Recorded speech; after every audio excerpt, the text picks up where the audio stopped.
കോഴിക്കോട് നടക്കാവിൽ പോലീസിന് നേരെയുണ്ടായ ആക്രമണത്തിൽ 2 പ്രതികൾ പിടിയിൽ. അക്രമി സംഘം സഞ്ചരിച്ചിരുന്ന കാറും കസ്റ്റഡിയിലെടുത്തു. അബ്ദുൽ മുനീർ, അൻസാർ എന്നിവരാണ് പിടിയിലായത്. ഇവരുമായി ദിഷ്ന ചേരുകയാണ്. ദിഷ്ന, 2 പ്രതികളാണ് പോലീസ് സംഘത്തെ ആക്രമിച്ച കേസിൽ പിടിയിലായിരിക്കുന്നത്. മറ്റു വിവരങ്ങൾ കൂടി.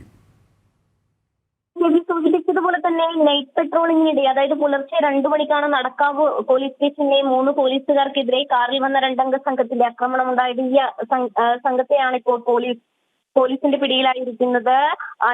എലത്തൂർ സ്വദേശിയായ അൻസാർ, അബ്ദുൾ മുനീർ എന്നിവരാണ് നിലവിൽ പോലീസിന്റെ കസ്റ്റഡിയിലുള്ളത് എന്നാണ് നമുക്ക് അറിയാൻ സാധിച്ചിരിക്കുന്നത്.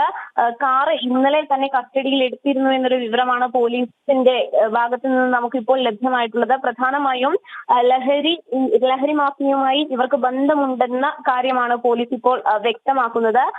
ഈ സംഭവവുമായി ബന്ധപ്പെട്ട്, അതായത് ഏതെങ്കിലും തരത്തിലുള്ള ലഹരി ഇടപാടുമായി ബന്ധപ്പെട്ടാണോ ഇവർ ടൗൺ കേന്ദ്രീകരിച്ച് എത്തിയത് എന്നതിനെ സംബന്ധിച്ചിട്ടുള്ള അന്വേഷണം നടന്നുകൊണ്ടിരിക്കുകയാണ് എന്നാണ് പോലീസിന്റെ ഭാഗത്തു നിന്ന് നമുക്ക് ലഭ്യമായിട്ടുള്ളത്. യെസ്, ദിസ്നയാണ് വിവരങ്ങൾ നൽകിയത്.